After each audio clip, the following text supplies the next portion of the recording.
Koan-im-peng, Koan-im-peng.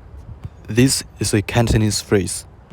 I'm not sure about whether or not there's a word for this concept in Penang Hokkien, so I will just pronounce it word by word in the Hokkien language, and the pronunciation is Koan-im-peng. Koan-im or Guan-si-im-po-sat, she's the goddess of Buddhist mythology. I don't really know anything about her, but if you're interested, maybe you can check the Wikipedia. And Peng, the meaning of Peng is soldier.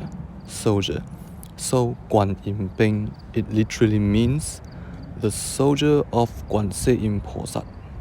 We usually use this word to describe those guys who pay too much attention to the girl he like, and he is willing to do anything for the girl, no matter what the girl asks him to do, despite the fact that he was just being friend-zoned in the end of the day.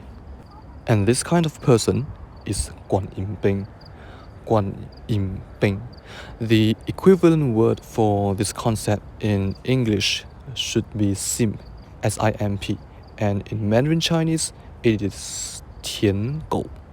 By the way, this meme was stolen from a Malaysian Chinese meme page which named 那些年我亲你们的故事 迄几年我欠乱的故事 in Hokkien translation. I will share the name within the comment section. If you are interested, maybe you can go to Facebook and give them a like. And I think that's all for today. And I wish or I hope you will survive until the next presidential election. Goodbye, my friend.